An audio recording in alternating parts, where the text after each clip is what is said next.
Hi, hello all. Welcome to our channel Naavin Rusi. இன்னைக்கு நம்ம பார்க்க போற ரெசிபி white chocolate ganache. வாங்க எப்படி பண்றதுன்னு பார்க்கலாம். தேவையான பொருட்கள் 200 ml பால் எடுத்துர்க்கேன். இது வந்து ஒரு 4 டேபிள்ஸ்பூன் அளவு சர்க்கரை எடுத்துர்க்கேன். 1 டேபிள்ஸ்பூன் அளவு பட்டர், 1 டீஸ்பூன் வந்து வெனிலா எசன்ஸ், இது வந்து 3 டேபிள்ஸ்பூன் அளவு மில்க் பவுடர், இது வந்து 1 டேபிள்ஸ்பூன் அளவுக்கு கார்ன்ஃப்ளவர் எடுத்திருக்கேன். வாங்க எப்படி பண்ணுறது பார்க்கலாம். இப்போது இது மாதிரி ஒரு பாத்திரத்துலையோ இல்லாட்டி நீங்கள் வந்து சாஸ்பேன் வச்சுருந்தீங்கன்னா சாஸ்பேன்லேயோ ஃபஸ்ட்டு வந்து மில்க் பவுடர் ஆட் பண்ணிக்கிறேன். அது கூடவே எடுத்து வச்சுருக்க கார்ன்ஃப்ளவரை சேர்த்துக்கிறேன். அப்புறம் எடுத்து வச்சுருக்க சர்க்கரையும் சேர்த்துக்கிறேன். நான் இது மூணுத்தையும் ஃபஸ்ட்டு மிக்ஸ் பண்ணிடலாம். எல்லாம் ஒன்று சேர மாதிரி தனித்தனியாக இல்லாமல் இது மூணுத்தையும் நல்லா கலந்துக்கோங்க. இப்போ இது எல்லாத்தையுமே நல்லா கலந்தாச்சு. நம்ம வந்து இப்போ எடுத்து வச்சுருக்க பாலை வந்து கொஞ்சமாக சேர்த்துக்கலாம். ஒரு 50 ml அளவுக்கு ஃபஸ்ட்டு சேர்த்துக்கலாம். அதுக்கப்புறம் கலந்துக்கிட்டு வேணும்னாக்கா இன்னும் கொஞ்சம் நம்ம சேர்த்துக்கலாம். இது நல்லா கட்டி இல்லாமல் கலந்துக்கோங்க. இதை கலந்துட்டு நான் உங்களுக்கு காமிக்கிறேன். இப்போது எதுவுமே கட்டி இல்லாமல் நல்லா கலந்தாச்சு. இது பாருங்கள், உங்களுக்கு இப்படி எடுத்து விடும்போதே தெரியும் திக்காக இருக்கிறது.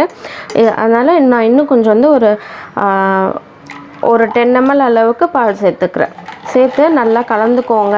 இப்போ இதை வந்து மீடியம் ஃப்ளேமில் வச்சு கலந்துக்கிட்டே இருக்க போகிறோம். இப்போது ஸ்டவ் ஆன் பண்ணி ஃப்ளேமை வந்து நல்லா லோவில் வச்சுட்டோம். லோவில் வச்சு இதை வந்து கலந்துக்கிட்டே இருங்க.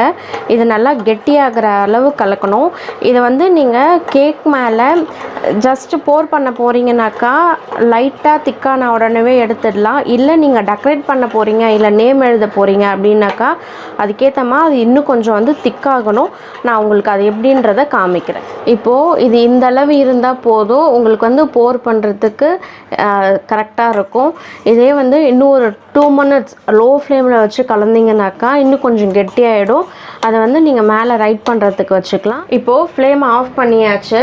1 டேபிள்ஸ்பூன் பட்டரை நம்ம இதில் சேர்த்துக்கலாம். அப்புறம் எடுத்துருக்க 1 டீஸ்பூன் வெனிலா எசன்ஸு நம்ம இது கூட சேர்த்து நல்லா கலந்து விட்டுடுங்க. அவ்வளோதான், இந்த டிஷ் ரெடி ஆகிடுச்சு. இது செய்து பார்த்துட்டு உங்களுக்கு பிடிச்சிருந்ததுன்னா மறக்காமல் என்னோட கமெண்ட் செக்ஷனில் கமெண்ட் பண்ணுங்கள். தேங்க்யூ ஃபார் வாட்சிங். இந்த டிஷ் செஞ்சு பார்த்துட்டு உங்களுக்கு பிடிச்சிருந்துச்சுன்னா மறக்காமல் லைக் பண்ணுங்கள், ஷேர் பண்ணுங்கள், என்னோட சேனலை சப்ஸ்கிரைப் பண்ணுங்கள்.